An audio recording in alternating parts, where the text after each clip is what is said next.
You think airports are exhausting because they're crowded, delayed, and badly managed.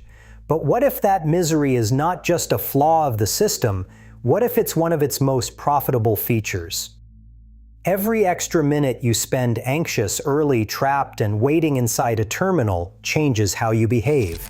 You stop comparing prices. You buy food because you have no other options. You pay for water, for Wi-Fi, for lounge access, for fast-track security, for a seat upgrade, anything that makes the next 2 hours feel tolerable again.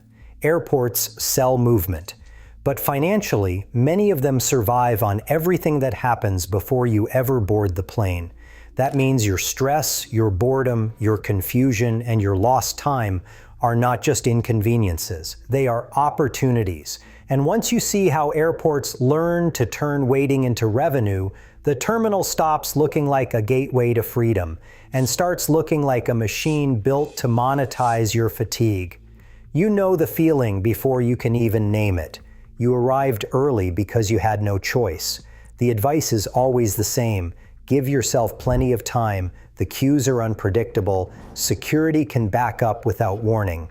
So you did. You gave yourself 2 hours, maybe 2.5, and now you're standing in a departure lounge with sore feet, a half-eaten meal you didn't really want, and 45 minutes left to kill before your gate is even announced.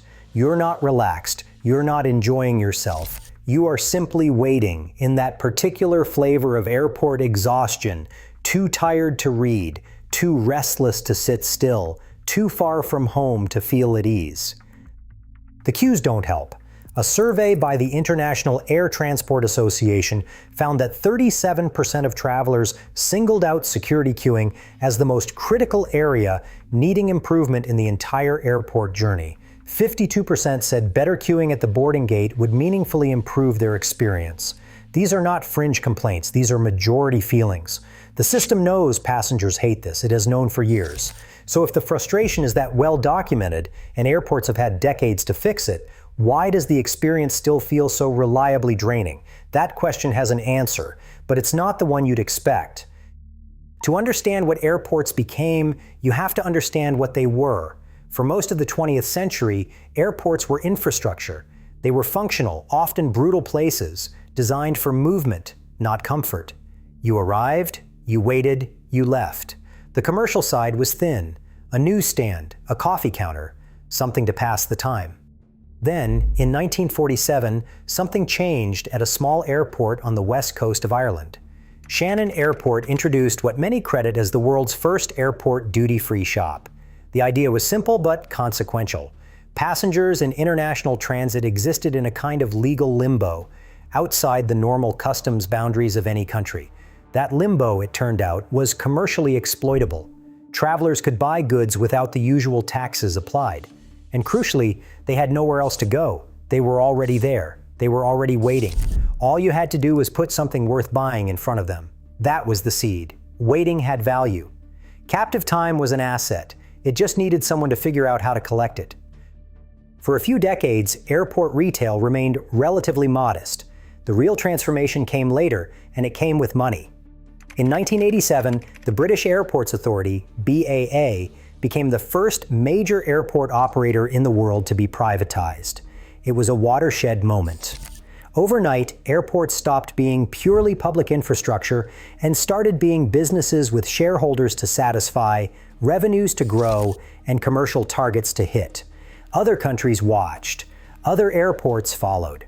Once an airport has to think like a business, the economics of the passenger journey change completely. Aeronautical income, the fees charged to airlines for using runways, gates, and ground services is heavily regulated in many countries. It is capped, argued over, fought about by airlines for years at a time. But non-aeronautical income is different. Retail concessions, parking, food and beverage, advertising, premium services, these are largely unregulated. They can grow. And so the dead time that passengers had always spent in terminals, that stale, fluorescent in-between time, started looking less like a problem to be managed and more like an inventory waiting to be monetized. Waiting stopped being wasted time the moment someone learned how to bill it. If you want to see what that shift looks like in concrete, physical terms, you only need to look at what happened to the terminals themselves. In 1994, Gatwick Airport's own records show the North Terminal Departure Lounge was extended and redesigned into what they describe plainly in their own documents as a large shopping mall format. Not a terminal with some shops, a shopping mall format, designed to hold passengers who had already cleared security and had nowhere else to be. By 2012, Gatwick had opened walk-through duty-free in the South Terminal. By 2017, they had done the same in the North Terminal. Walk-through. The phrase is worth sitting with. Not a shop you might enter. A route. A path.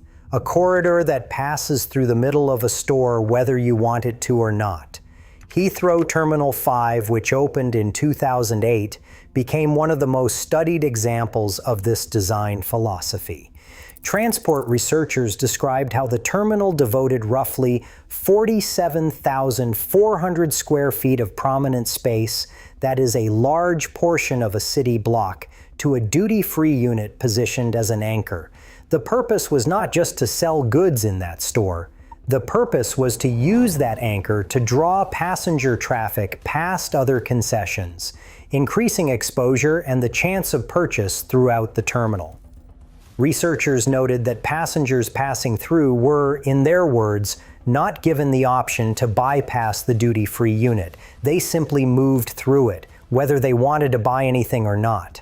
By this point, the airport is no longer asking whether you might shop. It is deciding how impossible it should be not to. The layout was not accidental.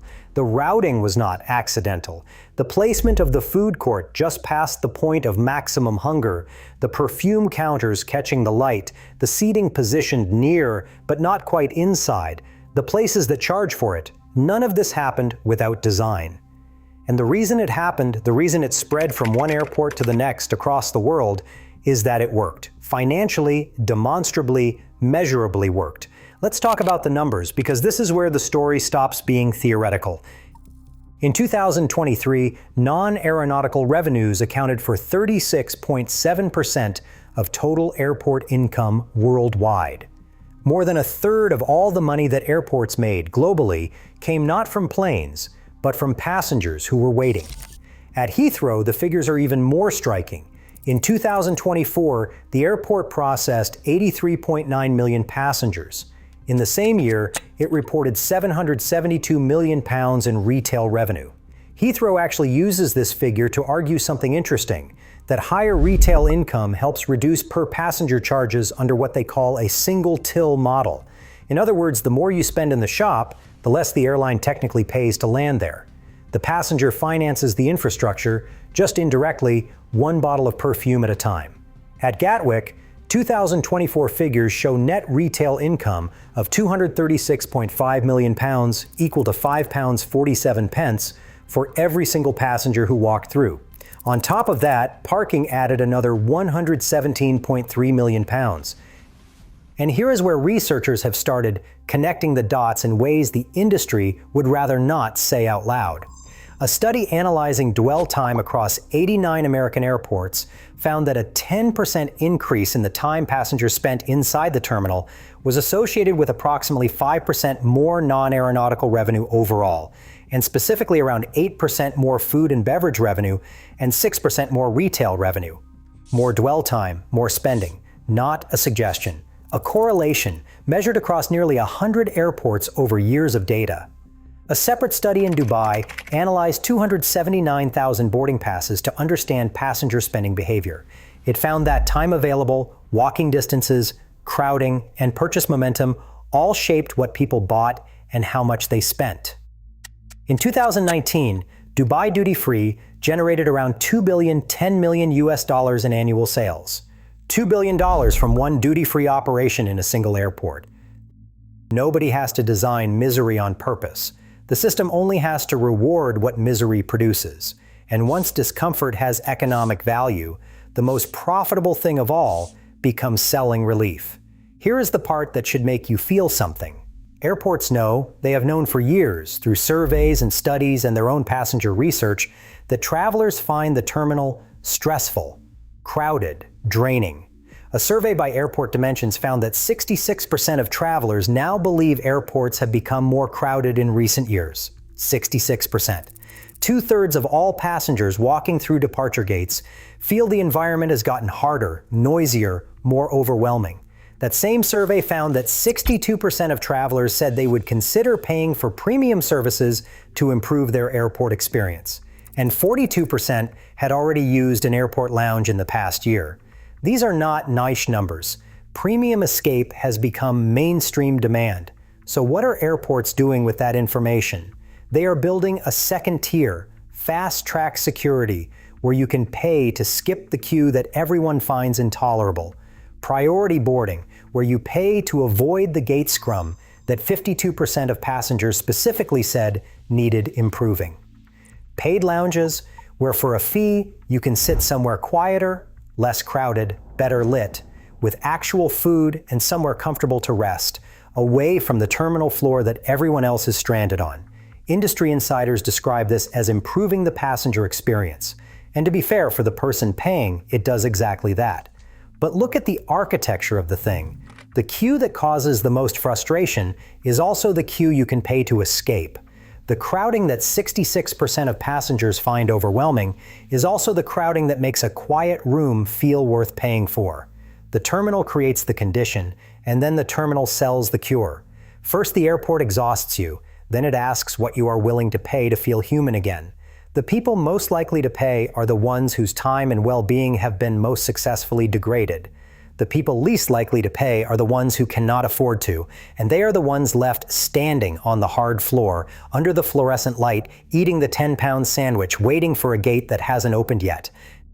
Now, before this becomes something simpler than it is, there are things that complicate the picture, and the complications matter, because they make the real problem harder to escape.